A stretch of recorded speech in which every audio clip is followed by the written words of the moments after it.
Greetings, everyone. My name is Temo Waqanivalu. I'm co-moderating this webinar to reinvent and rebuild stronger, fairer physical activity and sport systems for all. I think we got most of our participants and our panelists in, and so I think we are ready to start. So I'm going to hand over now to Dr. Fiona Bull to kick us off. Dr. Fiona. Thank you very much, Temo, and good afternoon and good day to everyone. I'm Fiona Bull and I'm head of the Physical Activity Unit here at the World Health Organization in Geneva. I'm very pleased to welcome you all to this global webinar held to mark the 2021 International Day of Sports for Development and Peace. We also note that today recognizes the World Day for Physical Activity. So around the world and across the countries, it's a great day for celebrating the social and health benefits of and joy of physical activity. The wider context and significance impact of COVID across the world, across communities, makes the importance of this day and this webinar very clear to many of us. But let me highlight one specific catalyst for this global conversation this afternoon, namely the UN Joint Advocacy Brief, Recovering Better for Sport Development and Peace. And I'll praise a key paragraph in its call. It called for all of us to reach efforts to reach all actors at all levels and in all facets of the sector to enable and support engagement, effective mechanisms, and scalable solutions. And so we're delighted to convene this meeting on today to mark the occasion. And we have a program set out to cover from the very highest level of advocacy to the practical solutions on the ground. And you're seeing a slide of the overview of the program. We will reaffirm the importance of physical activity for everyone, all ages, all abilities, now through COVID, but going forward and beyond. Our panelists will share examples of what is being done in different contexts on the ground to help people stay active and to support the physical activity and sports communities who provide the programs, spaces and facilities. We call this the system of sport and physical activity. And you're part of it as you're here today or listening to this recording. The third section of our panel today will look at the solutions about going forward. What will it mean to reinvent and rebuild? And we've got stakeholders from diverse quarters of the system to assist us. We recognize we could not bring all aspects of the system together and all voices. And so you will hear at the end of this session how we hope we can carry on this conversation with follow-up discussion fora. But now it's time to start. And with my pleasure, I'd like to hand back to my co-moderator, Dr. Temo. The floor is yours. Thank you, Fiona, and a good day and welcome to everyone. More than 400 who've entered, more than 1,000 participants who registered. Just a few key reminders again. We have Spanish and French translation. Look down below. You'll find a globe. Click and choose the right interpretation. There's a Q&A box that we welcome you to ask questions in, because the panelists will be able to answer directly. You can also vote for questions that those who are most interested to hear answered, and that will rise to the top. And the chat function is mainly for comments if you want to make links and attachments, but for questions, we prefer that you leave it in the Q&A box. And the webinar is being recorded and will be made available in the WHO website. So let's continue with the start. And it's now my pleasure to introduce Director General Dr. Tedros, who will provide the webinar opening address. And I think there's a video, and Wana, please go ahead.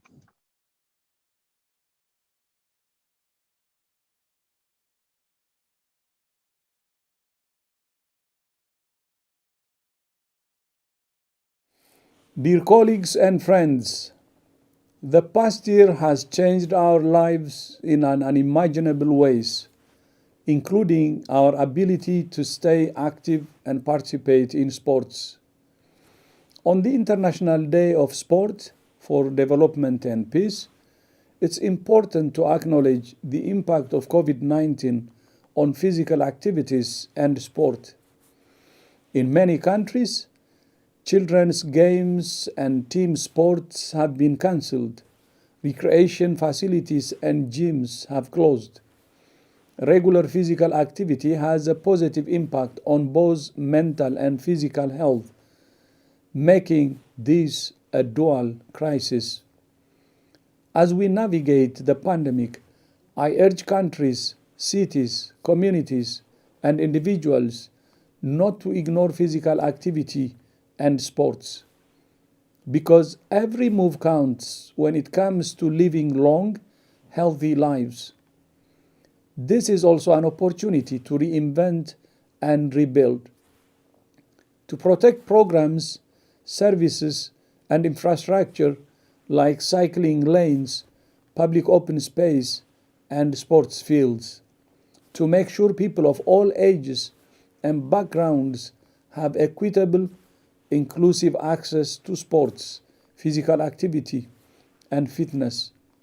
Working as a team, we can and we will return to things we enjoy: our favorite sports, exercise, and recreation. Together, we can continue to build a healthier, fairer, and safer world. I thank you.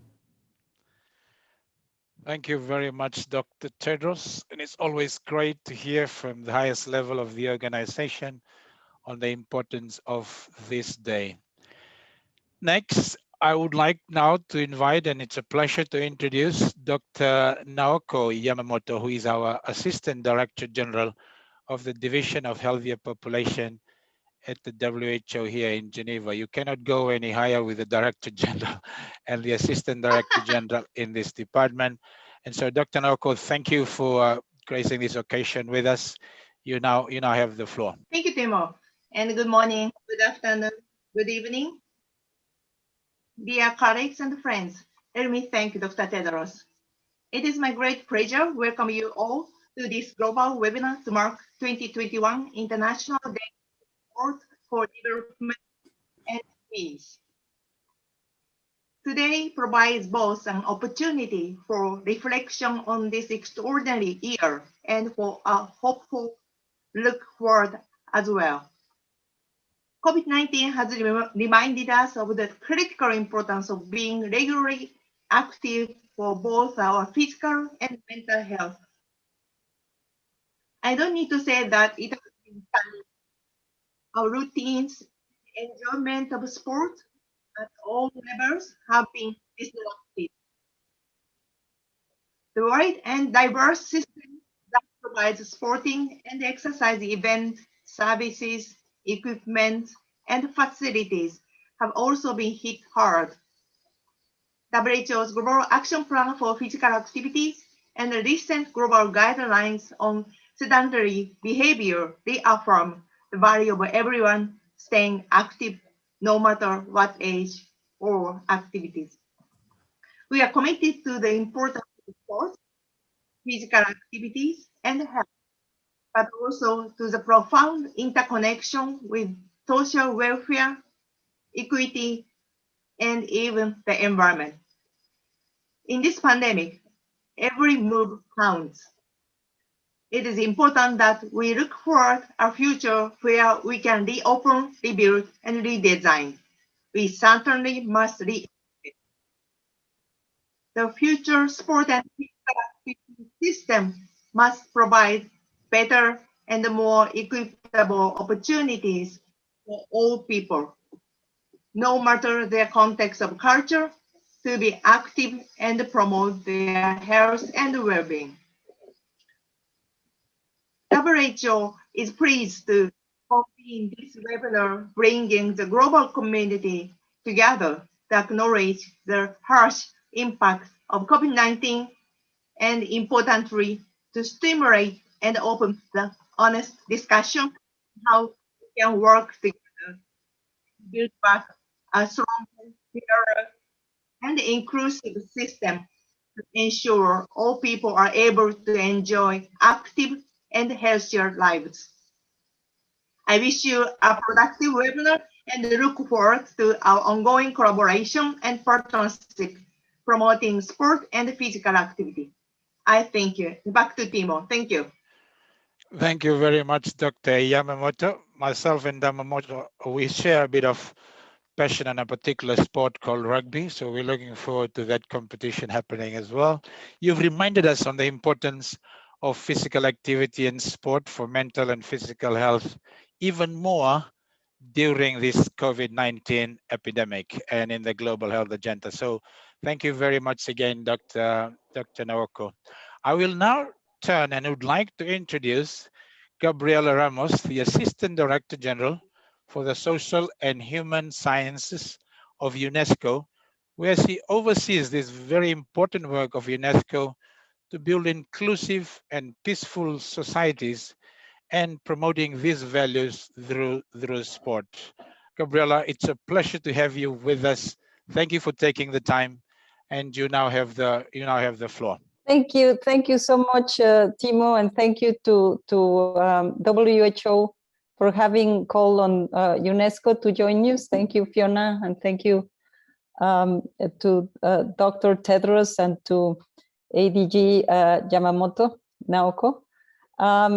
It's a pleasure and an honor to be with you today to celebrate the UN International Day of Sports for Development and Peace. And I think you really got it right with the theme reINVENT and reBUILD. You are capturing really what are we talking about when we talk about sports. And actually, if you think about what do we need for the crisis recovery, a pandemic that has gone from being a health crisis to an economic, to a social, to a mental health crisis. We all hear the words resilience. We all hear the word anticipation. We all hear the word prevention. And this is in all the ecosystems that have been touched because of this crisis. And I have to say that nothing captures the delivery of these three concepts than just the practicing of sports and the investment in sports. We know what is the impact of the COVID pandemic. It has been said by the speakers that preceded me, but the pandemic has also made pre-existing inequalities worse at every level, from the individuals to the global and across many different domains. And we are all trying to consider what are the tools and what are the issues that can help us rebuild and reinvent.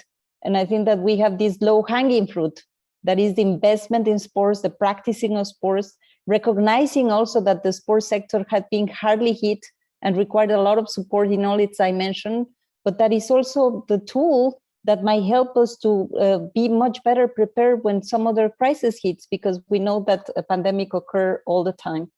And when you look at people that have bear the brunt of the pandemic, of course, these are those that are the most vulnerable, the countries that are less prepared, but we know that women, youth, are those groups that have really been hardly hit, and we need to really invest on recovering much better.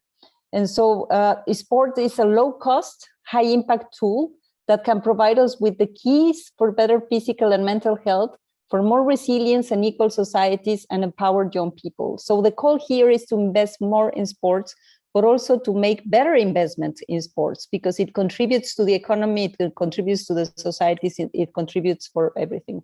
And at UNESCO, we are doing our part. You know that we host the Anti-Doping Convention, and we are enhancing the impact that the convention can have. We will celebrate the MINEPS, the Global Ministerial Meeting of Ministers of Sports, by the end of this year in Kenya. And we have the CGIPs with its working groups that are trying to capture analytically and launching several surveys to really get the data and the evidence of how much sports contribute, not only to the recovery, but to other issues that UNESCO stands for, which are the values through sports, the team playing, the merit base, the tolerance, understanding others, and having a much better environment for our children and for our youth. And we're working on two flagship initiatives that I want to share with you, because of course you are all partners that work with us through our different meetings and committees that we gather together. We launched the Quality for Physical Education with our education mandate. to insist that in schools we need to invest professionally in teaching sports, and also to have the best coaches and the best installations for practicing of sports, quality physical education, but also to convey the values that I just mentioned. And we also have the Fit for Life, that it's a broader program to ensure that all the ministries that have something to do with sports come together, get the financing, get the methodology, and have much better impact. And this is derived from the Kazan Action Plan. We will be rolling out these two new tools, and I wanted to share with you because I know we are all joining forces. And we, of course, have many ideas. We are part of the Sports for Development Coalition with all the investment banks, but we are so glad to partnering with the WHO, with the Commonwealth, and with so many other institutions that are gathered today to have a common voice to say sports is a huge part of the solution. Let's invest in sports, and let's have better investment in sports. So thank you so much, and count on UNESCO to follow up on this very important agenda. Thank you, Gabriela, for your impassioned intervention and reassurance of UNESCO being on board on this investing in sports, a low-cost, impactful tool that could be used. Thank you very much, ma'am. We will now turn to New York and introduce Daniel Abbas, the Director of the Division of Inclusive Social Development, UNDESA, and home of the UN Office for Sport for Development and Peace. And thank you again, Daniela, for joining us on this important occasion. Busy day for you, but thank you for being part of this. And please, the floor is yours. Thank you so much, Excellencies, ladies and gentlemen, and dear friends. Fiona, hello there. I am greeting you actually from Italy. I came to Italy a couple of days ago, so we have no difference in terms of timing. And it's really a joy for me to be connected to you again, and to think, to rethink and rebuild. I like this title so much because we can benefit of what already exists in the field of sport and physical activities, and improve those policies where improvement is needed, to rebuild or build back better, as right now we say, in order to leave no one behind. And here I'm making reference to the 2030 agenda and its 17 goals, and the preamble of the 2030 agenda that says that sport is an enabler of development and peace. But in order to promote development and peace, we have to make sure that people feel well, mentally and physically, and we have to promote the well-being of people in general and the well-being of countries. And when it comes to sport and peace, we can think of the well-being of a country, for instance. When it comes to sport and development, we can think of all the various policies that were mentioned by the previous seniors from senior managers from WHO, as well as UNESCO.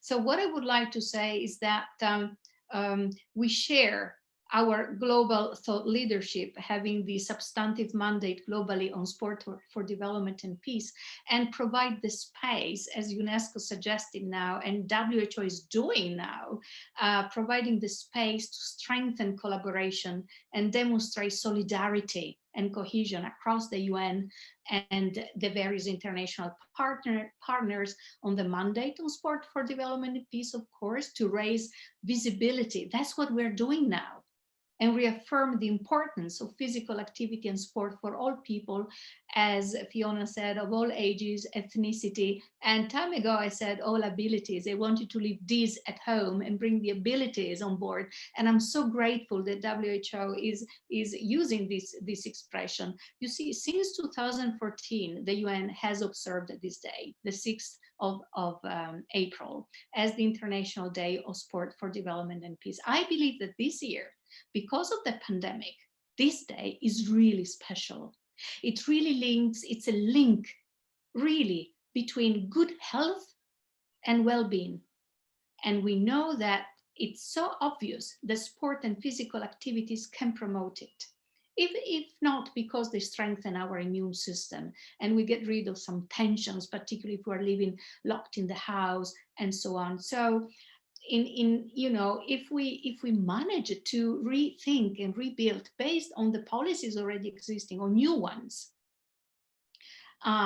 thanks to, if allow me to say, thanks to this pandemic, it obliged us to think on how to reduce anxieties and improve physical and mental health. And the UN has long recognized that sport has this unique capacity. Now, I would like to say that, therefore, to build back better or rebuild and rethink, it is also about building the coherence in policy, in investment, and reprioritize things. Governments, the UN, other key stakeholders should all together ensure the provision of capacity development and technical cooperation in the field. We have to bring the voice to the field as well. And on this International Day, I really call to the entire UN family, the international sport for development and peace community, the private sector, as it was mentioned earlier on, the banks, governments, and civil society in general, but above all, the people we serve, to support efforts to promote and engage in physical activity and sport for all, and to support the reinvention of sport in light of the possibility, I'm sorry to say that, but there might be other shocks in the future. So we have to build resilience now. We have to rethink about the policies now, strengthening in order to strengthen the health and the well-being of all. Thank you so much for inviting me. Thank you. Thank you very much, Daniela, for re-emphasizing that and providing to us a very clear call to the UN community generally and to all the stakeholders. Thank you for that. We are very pleased to have the support today of the president of the International Olympic Committee, Thomas Bach. He's a passionate advocate of sport for all, and he has sent us a video to play as well in this very important occasion, and I'll invite Juana to play that for us.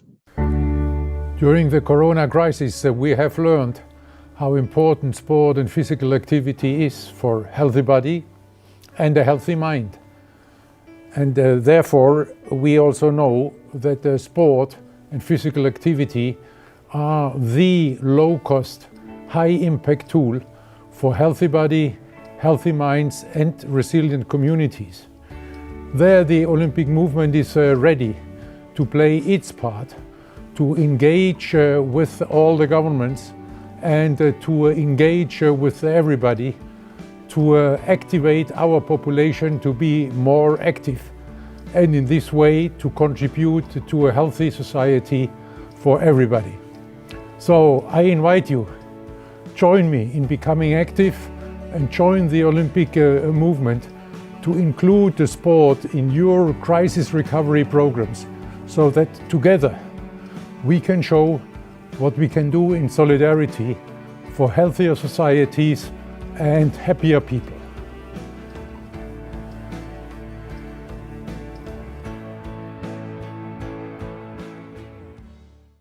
Thank you very much, President Bach, and thank you very much to all of our leaders joining us this morning and this afternoon, this evening from different parts of the world to really set the stage, amplifying the importance, calling on the collective and the solidarity that we know we can bring together to really realize the potential of sport, physical activity for health, for economies, for society, at the individual level and at the larger level.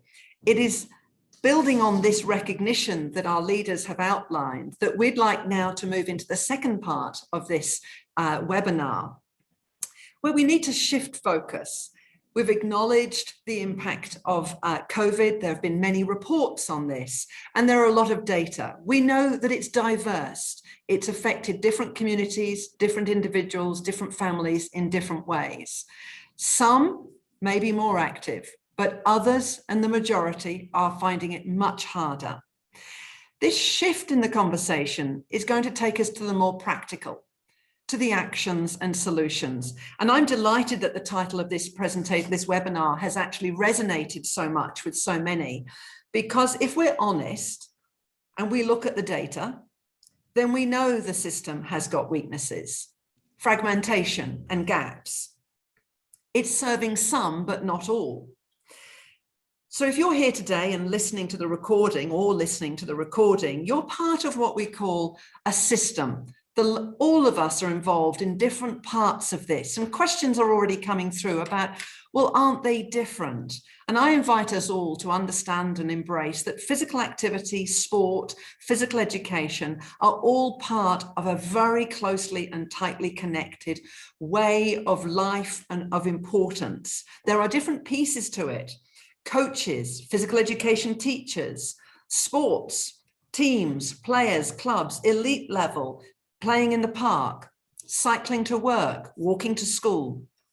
It is many things, but we are all connected in a large and diverse system.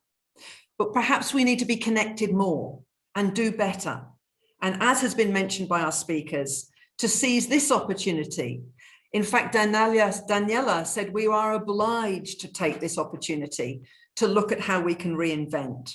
So to take us through the next section, we've developed a panel of 3 speakers, 3 stakeholders shown here on the slide, and we've asked them what they are doing. And I'd like to hand back to Temo for the introduction. Thanks, Fiona. So our speakers are, as you can see, the Minister of Health from Jamaica, Honorable Mr. Christopher Tufton, the Director of Social Policy from the Commonwealth Secretariat, Mr. Lane Robinson, and the Chief Executive Officer of Sports England, Mr. Tim Hollingsworth.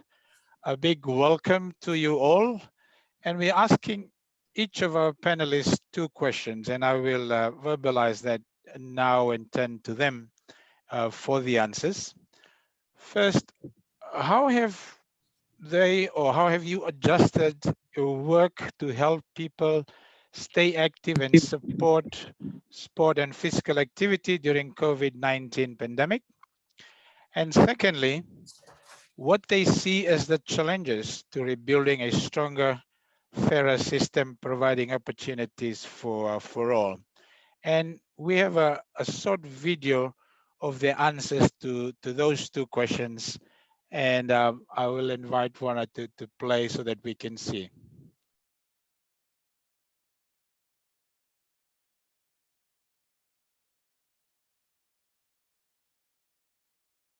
The first is we engage our sports and health ministers around an appropriate response for the Commonwealth during the pandemic. And both sports and health ministers agreed that encouraging our citizens to be more physically active would be useful. And so Commonwealth Moves, a campaign designed to encourage physical activity, was created. And we have then gone on to create a set of resources that can help member states implement that program in country, leveraging the knowledge, the breadth of knowledge we have across the Commonwealth family of institutions and governments doing extremely wonderful things in this area already. The second, and very importantly, was to encourage capacity building. You know, lots of people were caught off guard with the pandemic, and so we're able to repurpose the MOOC we had already designed to say, here is what you can do to be more responsive to the needs of your citizens from the sports sector at a country level. And so we're able to galvanize a lot of interest in an online resource that would rescale and retool senior government officials and stakeholders in the space. And then thirdly, importantly, is the need to not forget about the values of the Commonwealth, the human rights. We were able to engage our sports ministers and to agree a consensus statement on sports and human rights that placed safeguarding of the most vulnerable at the heart of the response during the pandemic. So there were a number of things we were able to do throughout the pandemic, and these are just 3 examples that I think aligned with the overall SDG goals and principles, but also aligned with the WHO's Global Action Plan for Physical Activity, and aligned with our global positioning on human rights. The COVID-19 pandemic has badly affected physical activity amongst the entire population, which has severely impacted the health and wellness of our people. and particularly in certain age cohorts where physical movement is essential to the preservation of life. In the Ministry of Health and Wellness, we have therefore taken note of this and have adjusted our approach to encouraging and engaging persons remotely to help to keep them active. We have therefore utilized technology in the first case under the Jamaica Moves program, which was launched several years ago to promote physical activity, where we have aired on television live programs for workout at convenient times to encourage both our adults and our children who are not in school but learning from home to engage in 20 minutes of physical activity for each session.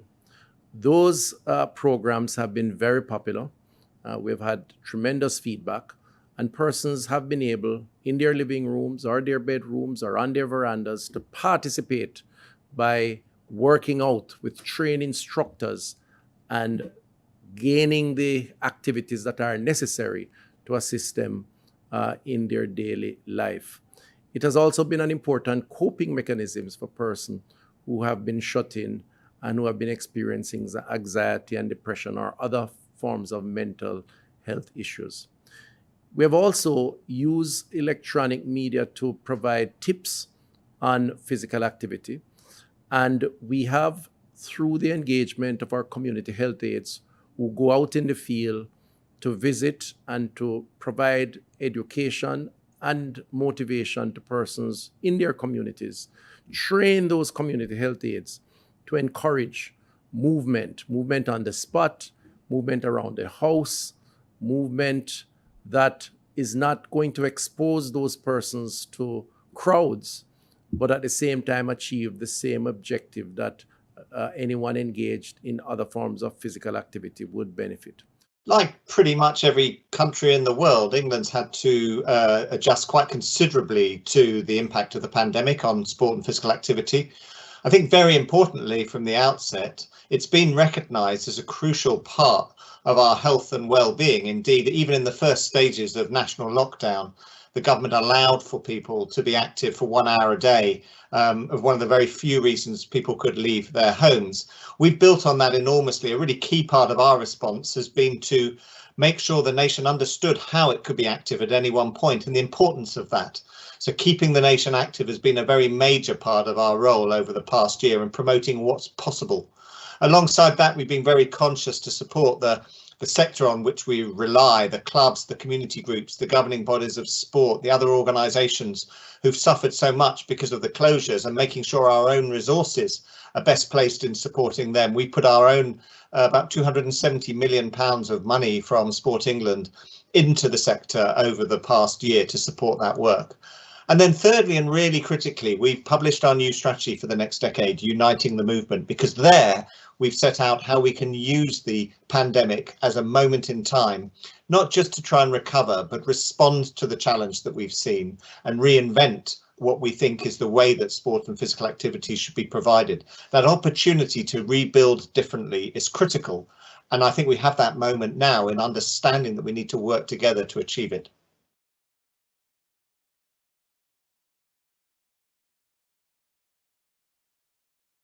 We intend to use the COVID experience to push healthier lifestyle or health-seeking behavior, not just in terms of physical activity, but in consumption habits, in ensuring that you get your yearly or annual physical checkup to know what your health vulnerabilities are, and look at physical activity in a holistic way. So we try to integrate it as part of your life. Already the government has been looking at how to establish parks across the country with walking trails, for example, that will encourage persons to have more attractive locations to exercise, whether it's walk, ride, swim, or even hike. So the Ministry of Health and Wellness, as part of its wellness agenda, intends, as we move away from COVID or overcome COVID, to use COVID as a learning experience to promote greater levels of physical activity, which we believe will promote healthier lifestyles, healthier persons, and persons more resilient to diseases or health threats such as COVID-19? I think that, a lot of our member states were already struggling a lot with their own country response to these issues. And I think the need that I see there is for capacity building, a lot of that in how to adequately engage with the issues around inequality. I think there's a need for greater mainstreaming of the issues and challenges around inequality, discrimination, and racism and inclusion in sport. And I think that a lot of barriers have been created as a result of the pandemic that now need to be, stripped back. And that will only come from an understanding of those issues, a re-education of what should be the priority as we respond and build back better, some would argue.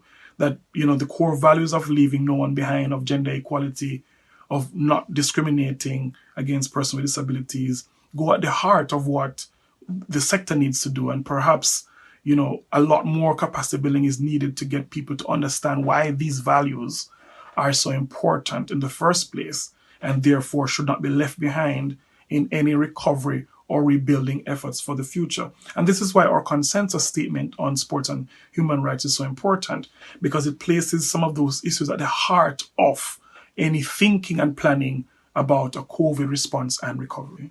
Perhaps a second thing that could help alongside the consensus statement is our work that deals with creating an accountability framework that attempts to, measure and track progress on where we are doing well, and ask the question, where are the gaps, and allow us to reflect and to think about how we can adjust and adapt our programs to mitigate against those gaps and challenges. We've learned a huge amount in England about the sport and physical activity sector as a result of this pandemic and the impact it's had on provision and on our communities up and down the country.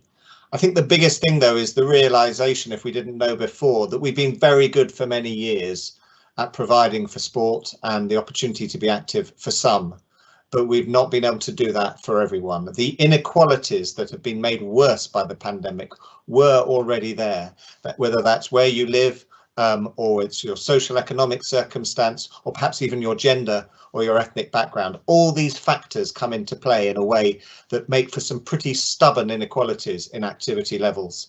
So again, the opportunity that we have now is to recognise that just recovering isn't good enough, because that will still build in those inequalities again. We need to think and we need to work differently. We need to think about why people cannot be active. What are the barriers to entry and how do we overcome them? And without question, as the sports agency in England, we need to work together with others to achieve that. This is an agenda for everybody. We cannot do it alone. So understanding in our strategy the need to tackle those inequalities in a very ruthless way, in a very focused way, and actually in our resources in a disproportionate way is probably the single biggest outcome that we're looking for, to do things differently and work together to effect meaningful change.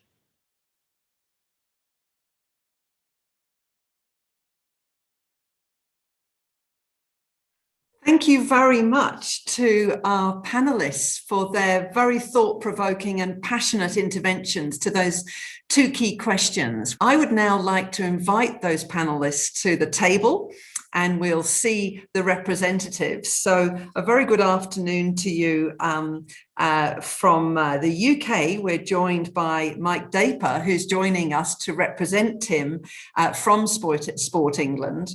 And I'd like to turn to Mike to ask him the first question, if I may. Tim spoke so passionately at the end about the need to be ruthless, the need to be focused, and the need to allocate resources disproportionately to address the inequalities. So can I get really practical and ask you, how are you doing that? How are you going to put the actions to match those Very strong statements. Over to you, Mike. Thanks, Fiona, and it's great to be with everybody this afternoon. I think a good example of how we're changing the way we engage is our 20 million Tackling Inequalities Fund. It was part of our COVID response, and it really turned the way we try and get money out to support clubs and groups on its head. So rather than waiting for people to come to us, we reached out. We reached out through our local active partnerships, other great partners like Boxing England and Street Games. And what we asked those partners to do was search out groups which are supporting disabled people, people with long-term health conditions, older people, people on low incomes, those supporting ethnic minority groups. Often the groups they found, sport or activity wasn't the prime focus, but it was certainly in the mix. More importantly, those groups were trusted by the people we needed to reach to tackle inequalities. We've given out something like 2,800 awards, on average just over £3,000. That's helped those groups survive, but it's also helped people get active, and it's included all of the traditional stuff you'd expect, like football.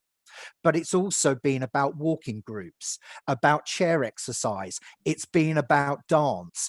And what we're really proud of is 80% of the groups who got an award we'd never reached, neither had our local partners. So it is about turning things on their head.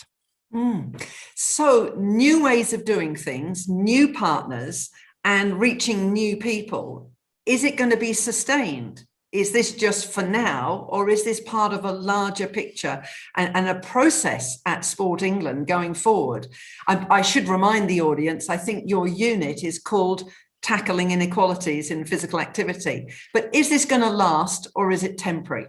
No, it's definitely the way we're going. We've just launched our new strategy, Uniting the Movement, which is about combining our effort. We can't get the sort of transformation we want on our own. We need to work through others. We've also got to be really challenging of ourselves and work in a different way. So this sort of funding is very much the way forward for us. Thank you, Mike.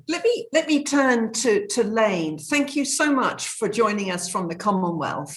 And you spoke clearly about how you're supporting the 54 members of the Commonwealth. I heard particularly the need for capacity building.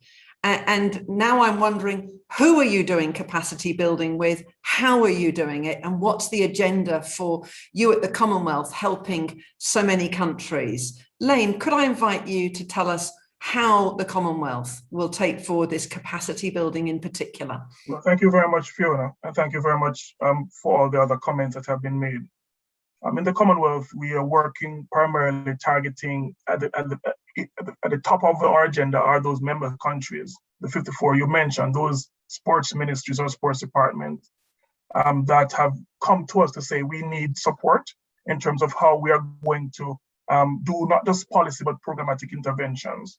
And so our work has been, I mentioned in the video, we have partnered with Sports and Dev and a number of other partners to do a MOOC, which opens the door for a discussion on what are the priorities and what needs to be done.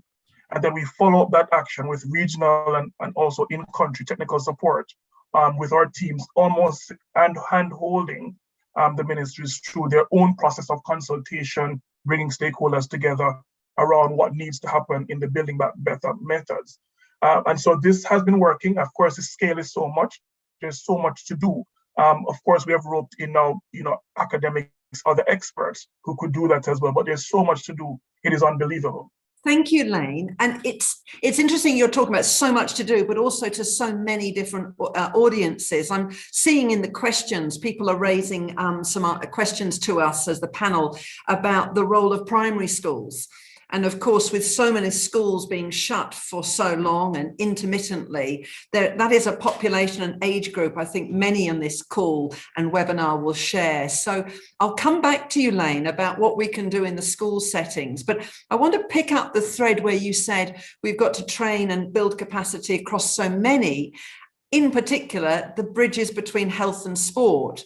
So Takis, thank you so much for joining us from Jamaica and for supporting Minister Tufton's intervention. He spoke so powerfully and with clear commitment from the highest level there about the promotion of physical activity, using what we've got, but going forward. I heard him talk about creating the environments, the parks, the pavements and the playgrounds. Can you tell us, how are you going to do that in Jamaica and maybe even in your neighboring countries? What does the role of the Ministry of Health and your role in health promotion? The floor is yours. Thank you so much, Fiona, and thank you for this opportunity to be here to share. So yes, health has a tremendous role in seeing this environment, creating the supportive environment for physical activity. Our role is one that of strengthening collaboration with other ministries that have responsibility for developing these types of infrastructure. Our role is to also facilitate or ensure that it's being done according to safety issues, because safety is so important. We also seek to facilitate group activities that would demonstrate the ways in which these environment can facilitate, so that the fact that there are various types of physical activity, so not just the walking and the running, but the ways in which you can use this environment as a family, individually, as friends, you know, the ways in which these different forms of physical activity can actually be done in a fun way. And as mentioned earlier, of course, this is about mental health as well. So it's, you know, it's about the beauty of the place, but it's about the access and ability to do different types of activity in this environment. And of course, the environment, meaning it's available for all, but you've really picked up on something about the safety issues.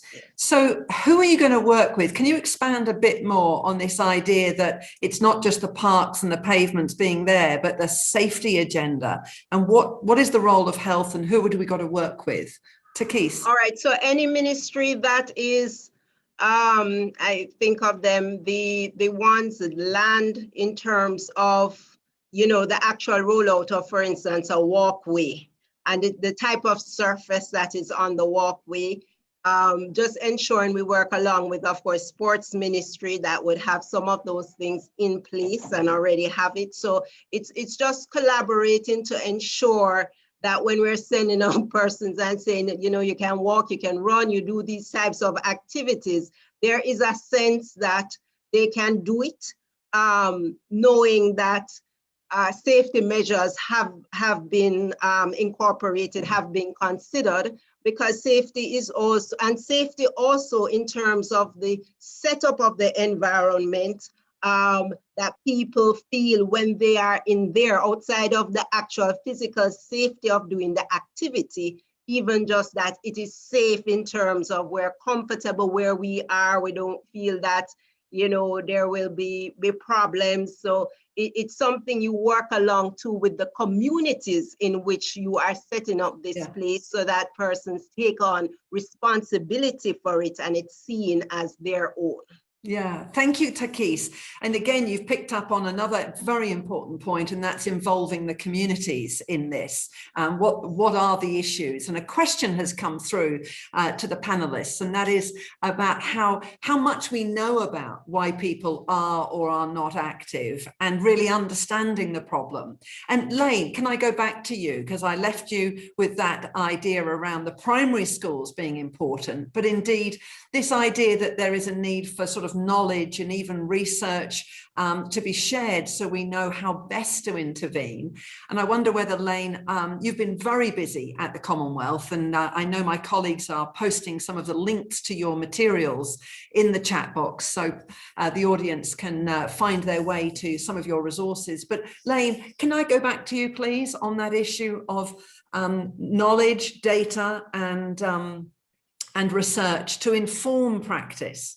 Lane. Part of what we've been doing is trying to work with all the partners, UNESCO and others, to create the kind of monitoring framework that would allow us to see very clearly at a glance where those gaps are, including through the secondary school system and in the community. And so we have created a cascading from community level, population level, from institutional level, a kind of a framework that will indicators that will allow us to see and track our progress going forward. I think that is what I mentioned when I talked about mainstreaming the sports and physical activity agenda throughout all of what we do, so that in education, you can begin to now see what are those targets that we should be hitting, so that, you know, what that will do, what that activity does, that it allows us to begin now to process where are the gaps and to look for opportunities for investment. So I think it is appropriate that we look to education, look to the school system, but I think also between... Lane, we've got a little problem with the connection there, but I think we got your main answer there. And this is an important agenda for the audience, that the Commonwealth, UNESCO, and collectively, there's really a major piece of work going on to collect data to ensure that we're actually monitoring progress, in the sense of that if we don't know where we are, and we don't know whether we're actually making progress, we're not holding ourselves to account, and we haven't got the data to include, to inform us. And I think there might be some lessons to learn from England. And I wonder, Mike, that there's a lot going on in the UK. Can you give us just very briefly one or two of what's been the most important things you're doing to help inform practice that you might share to other countries, call for other countries to do? Back to you, Mike. Yeah, so I think very, very quickly, we've really benefited from having the Active Lives Survey, which collects data from children from 5 years up to 90-year-olds, 95-year-olds, as well as telling us how active those people are. It tells us why people either are active or what is getting in the way. And one of the biggest things, and this has really got worse during the pandemic, was people really have an intention to be active, but they lack confidence. They're anxious about, you know, when I get to the park, what do I actually do there? I don't want to look stupid. Will I have to play a team sport? So I think, you know, my call out would be to really talk to the people we're trying to actually get active. We know loads about sporty people. Talk to the people who aren't active and see what simple barriers we could overcome. Thank you, Mike. And I think, again, picking the theme up of doing things differently, you've shown that by going to different implementation partners and reaching different people to hear and learn from them. And there's much more to share on this. Temo, I can see that the questions Q&A is building. I wonder whether you have identified just one or so questions before we move forward. But over to you, Temo. Yeah, thanks, Fiona. And maybe still along that line, Mike, I know there's a question that says more investment going for sport, less for physical activity, and you've alluded to that, talking to others about it. So maybe the question linking to that, how can you use sport, a low-cost tool, high impact, to go beyond sport? Because I know a lot of the countries, they do physical activity for sport, but maybe now during COVID, it's an opportunity to actually move beyond sport and for life in terms of the value of physical activity. And a quick word on that before we move on. So over our last cycle and into our new Uniting the Movement strategy, it's actually been really important to not just invest in the traditional things you would expect a sports council like us to invest in: team sports, competition. All of those things are really important, but then other things like walking, cycling, dance, skateboarding. I saw a great project for older people, a kind of slightly safer version of free running. All of those things are really important, and it's about, it's not either or. Activity and getting people moving, it's one big continuum, and I do think you need to spread your resources across all of that. Thanks, Mike. And having children, teenage children at home, even TikTok provides some short period of and actually physical activity. embracing digital. That's something we've not been great at. We need help in. It's so important going forward. We heard about Jamaica using and embracing digital. So even your minister, I understand, is a central character and very much supportive.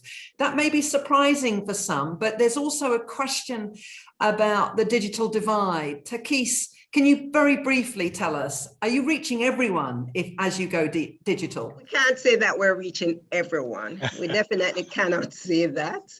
We will say that we know that we're reaching quite a few persons. Yeah, I'm unable to say whether it's 60-40 or the exact number that we're reaching. We are trying in every way. One of the things we do know, while internet would be a challenge in some areas, the fact is mostly everybody does have a phone and they will buy data. So we may not have them for an extended period of time, but we still can use it in different ways, because sometimes, in different, outbreaks, different things, we use it as a messaging system to remind them, to prompt them to an action. And yes, if we are able to send a video around that way, there are quite a few who will get it, but certainly won't be able to be on for a prolonged period of time as others would. Thank you, Takis. Lane, any last word on that digital divide before we move on? Just to say it's real, so we'll have to be cognizant of that digital divide as we go forward. It's not a one-off. We can use it, but there needs to be investment in areas where they now don't have that digital access. Right, great. A big virtual round of applause to our panelists. That has been really great. Thank you for your time, and thank you for bringing us some of those counter realities as well that we need to be grounded with. We are now going to move on. We have heard clearly the need to address inequalities, rebuild a system that provides for the most vulnerable, the need for everyone to adjust to the new realities and respond to the challenges in regaining the progress made and scaling together as we move forward. But there's a key question: what partnership and resources, and I see a few of this in the Q&A box as well, are needed to match this priority to build a stronger system? I might just turn to Fiona to start us off on this. Fiona? Yeah, thank you, Temo. And again, thank you to the audience there. I see a lot of going on in the chat box and some very important issues. Could I invite those to be put into the Q&A so that our panelists can monitor that and give some responses? We are enjoying and want to benefit from the comments in the chat box where they're questions. Thank you. You're absolutely right, Temo. There's been a clear thread about partnerships, building capacity, and resourcing, this investment going into physical activity and sport in new ways. Let's remember, in reinvention here, we've got to do better. But what's that going to mean? And so thinking about our ecosystem, we wanted to reach out, and we've brought together the panel for this third and final session from other quarters of the ecosystem. I'm very pleased to introduce Mr. Waqanivalu from the French Development Agency, Emma Mason from the World Federation of Sporting Goods Industry, and Brian Munga from the World Bicycle Relief. We have a development agency, the private sector, and the social enterprise. And there's many more we could have invited, but we thank very much these three panelists for joining us. And I'm going to turn to Matu first and to learn a little bit more about the French Development Agency's work in sport, development and peace. We've got a short video. Thank you, Wana.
sport has the power to change the world.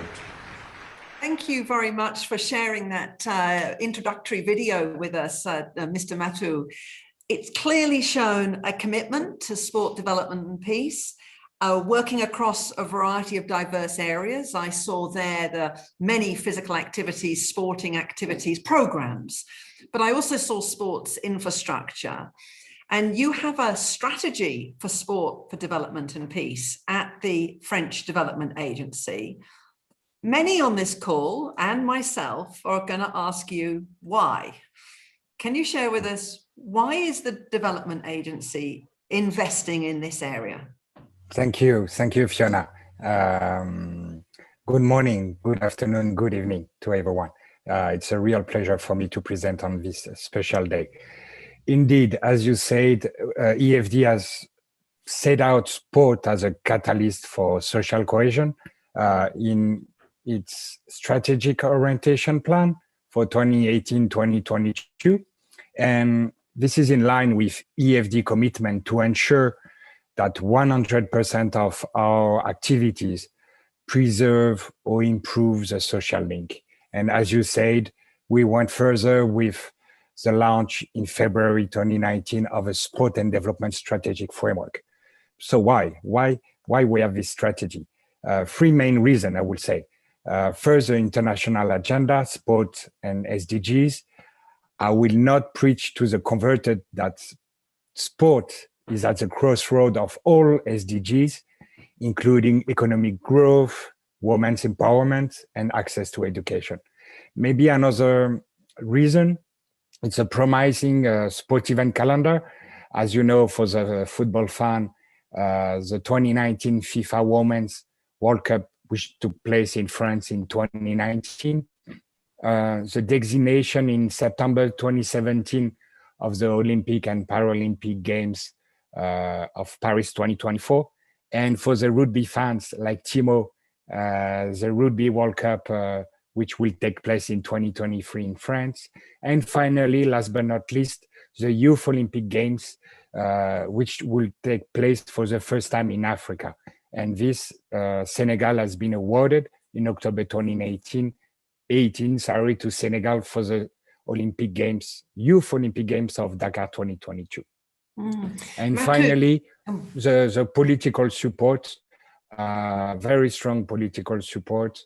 The president of the French Republic made a famous speech in Ouagadougou and designated the sport as a strong driver for action for youth and economic and social development. Matu, this is very interesting. So the highest political level has influenced, of course, in the agenda setting, which is embedded in your policy and strategy there. You described that context where sport is at the intersect of economic, of equality, of education and development. You have said to me prior to this call starting that it's underutilized. Can you tell us, how can we engage and bring more development agencies and banks into appreciating and valuing, as Lane mentioned earlier, valuing sport for development and peace, physical activity for all, physical education for all children? How can we bring more of your sector and colleagues and peers into this? And what are you doing to do that? Matu. So as you said, the full potential or impact and influence of sport is still underutilized. EFD strongly believes that we need to connect further, and we need to connect the sport world and development finance world. Is what EFD is doing. We signed a partnership agreement with Paris 2024 organizing committee in February 2020, with the mutual ambition to put the energy of the games for the benefit of all in France and around the world. And we have the same shared belief that sport is a powerful level for social change. Also, as part of the first global summit, gathering more than 450 public development banks last November, we organized a special session, which was called Mobilization of Development Finance for Sustainable Sport.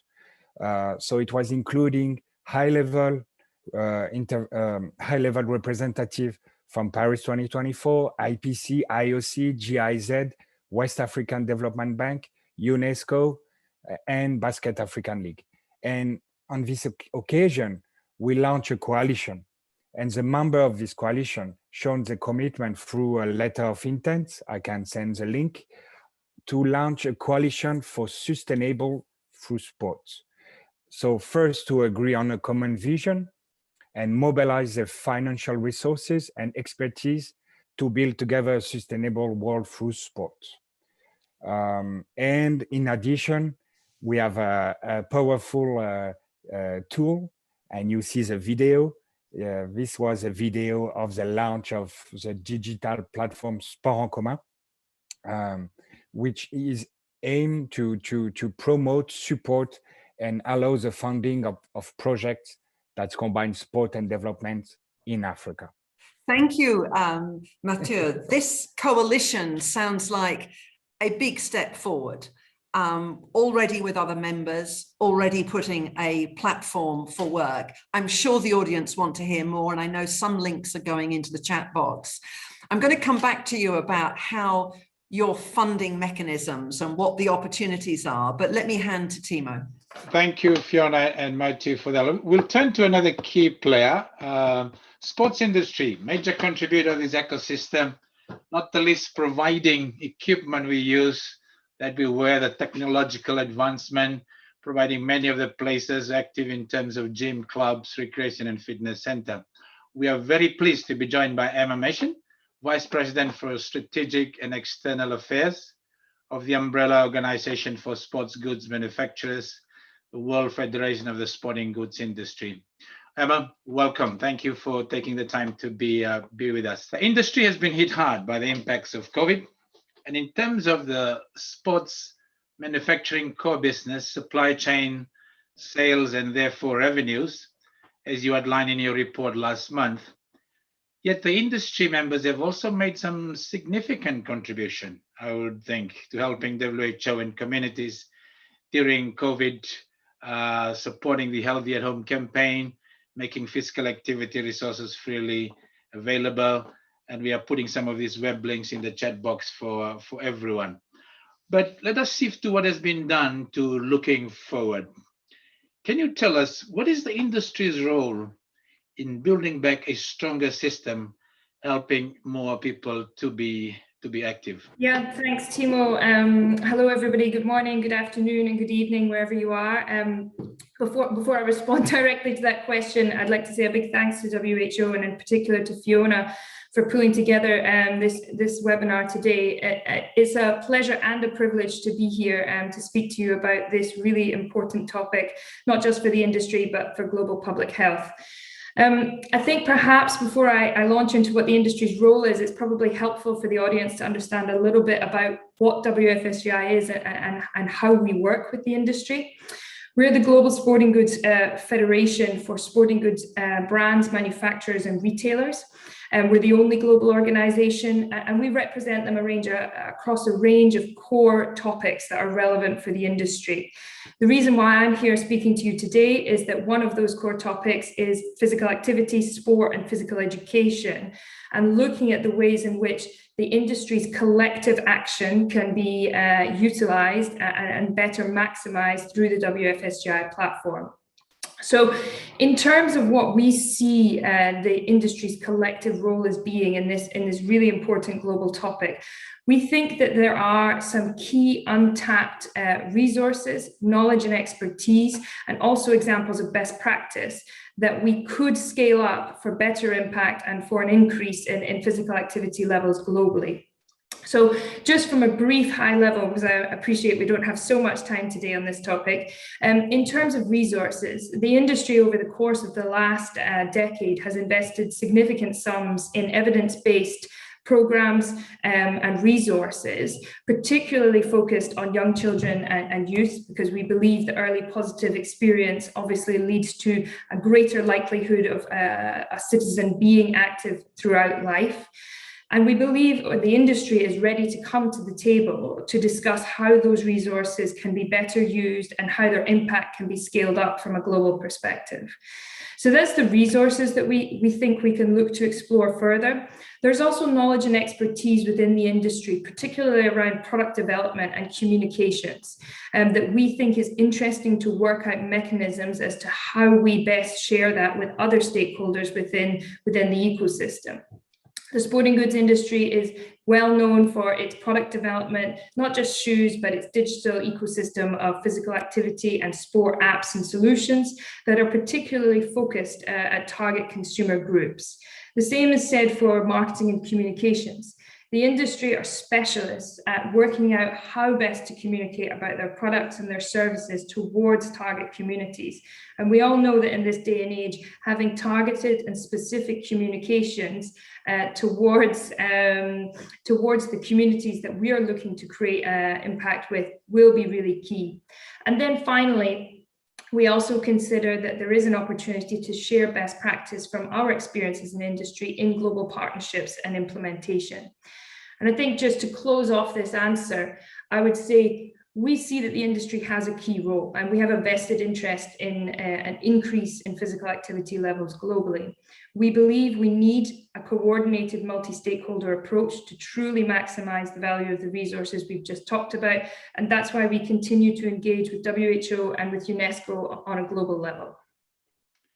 Yeah, thanks, Amber. That's great. And there are some links in the chat for those of you who need to access some of those. Even in WHO, we've partnered on this global work for our staff to not just be physically active, but live a healthy lifestyle. So there's a lot to explore and discuss. Do access some of those links. But I want to just ask you, what do you see as the challenges going forward in this ambition to build back better? Yeah, I mean, if we accept the hypothesis that a multi-stakeholder approach is the correct way, then I think there's probably two key issues I see. The first is that there are inefficiencies in the system right now. There's a lot of people, whether it's individuals or organizations, who are doing fantastic work, but they are often operating in silos. That creates inefficiencies and creates additional strain on already stretched budgets. And if we are really to maximize all stakeholders' input to this topic and to elevate levels of physical activity, we must reduce those inefficiencies. I think the second thing is we need to understand each stakeholder's role in the ecosystem.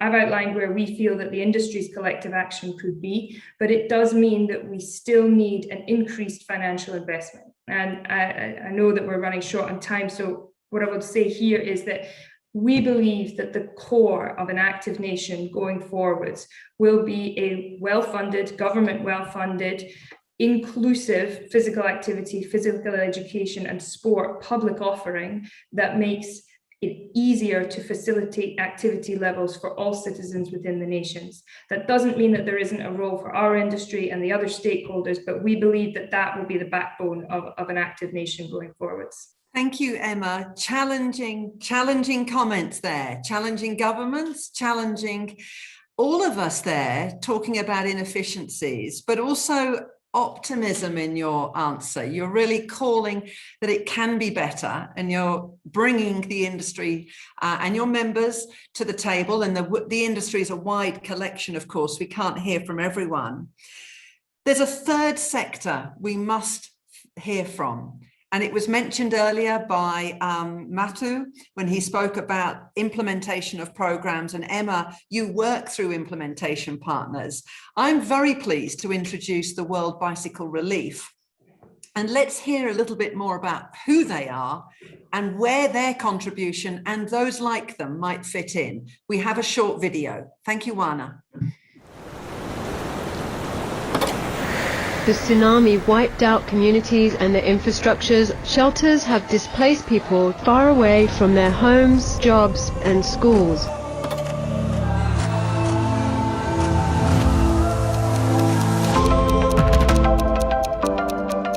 This is not a bike. This is an engine for social and economic sustainability. Munga basikia giva, tuwe machita, mwe machita. Wakalipa fupi, pakalipa tate, so chena mendo.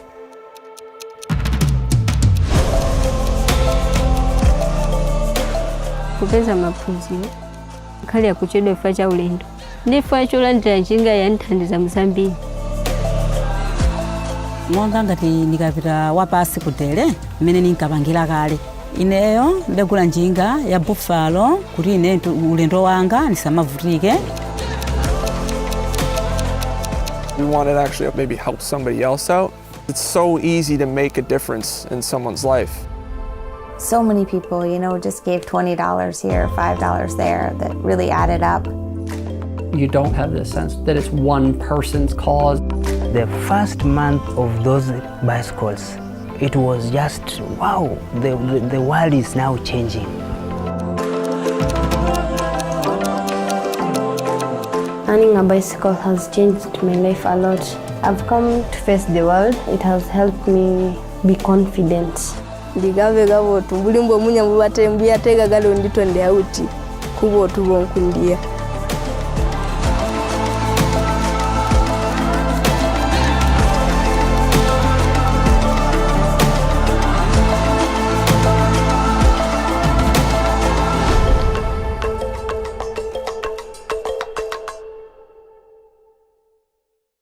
Thank you very much for the video, and it's my pleasure to introduce and welcome the country director, Mr. Brian Munga from the World Bicycle Relief. What a fantastic video to show us the impact a bicycle can have. We hear the sport is a power of sport, but they're cycling for health services, delivery and receiving, to education and school, to work and farm and market.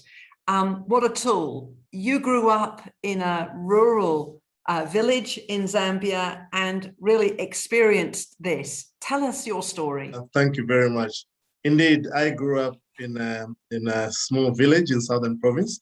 My father was a school teacher at a local school, so I was lucky to live next to a school. But as you may imagine, most of my classmates were exhausted when they arrived after walking 8 to 12 kilometers, and that's just one way.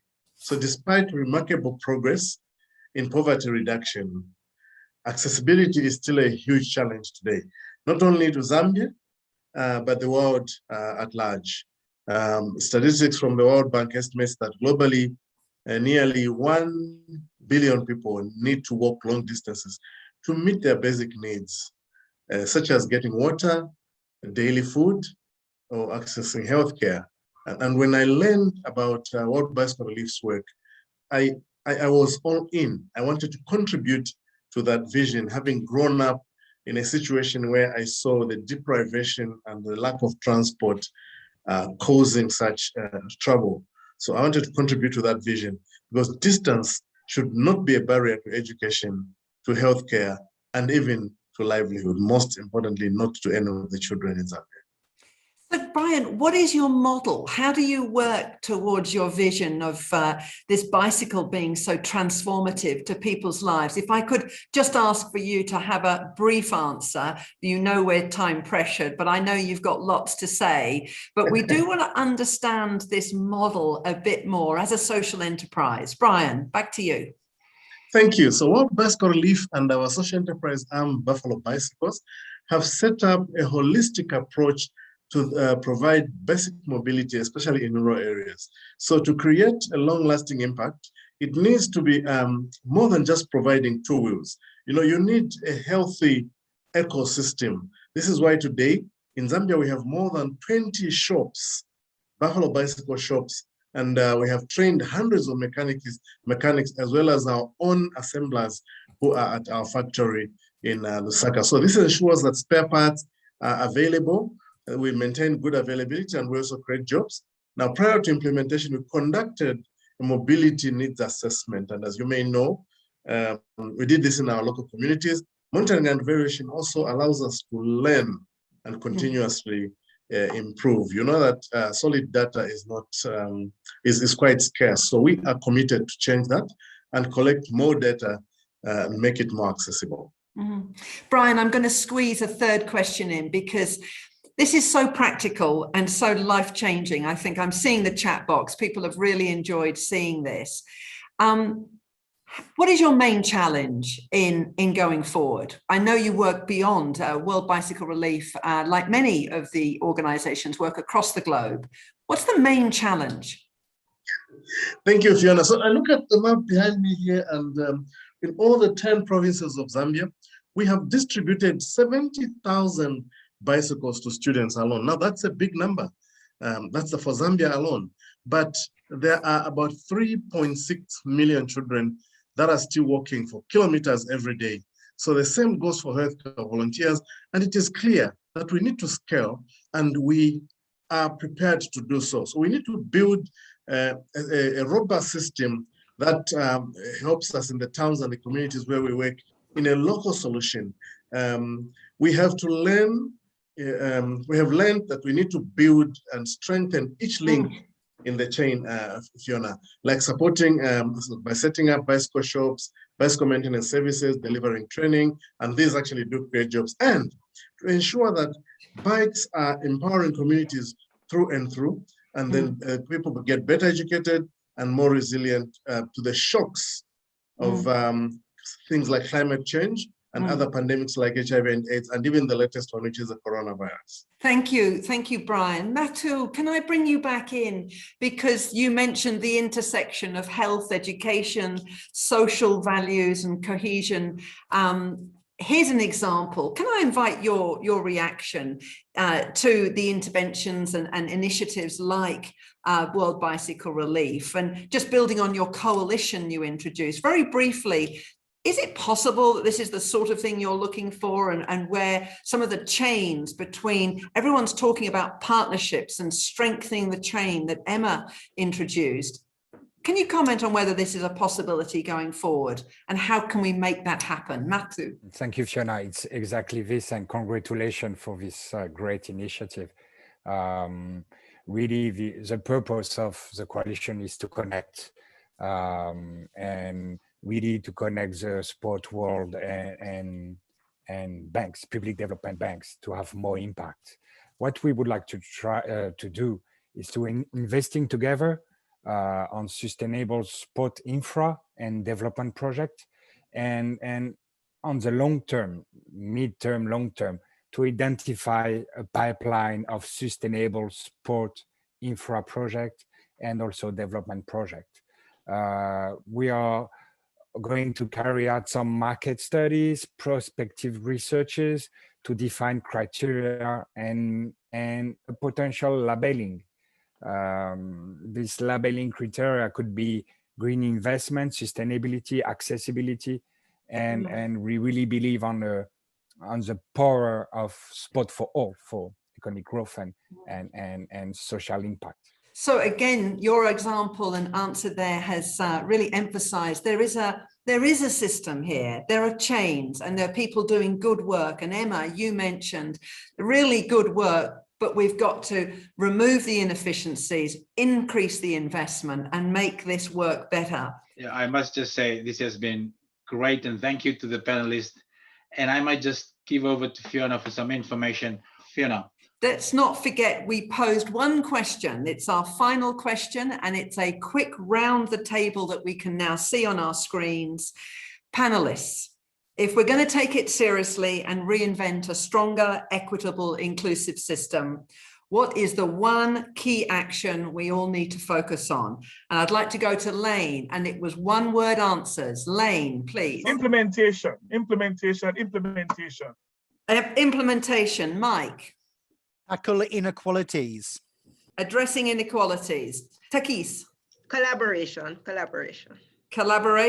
And Matu. Sorry, Matthew. I need to say more sport, more impact. More sport, more impact. Emma. With a hyphen, multi-stakeholder approach. Still one word. Cheating. And last but not least, Brian. Resource mobilization.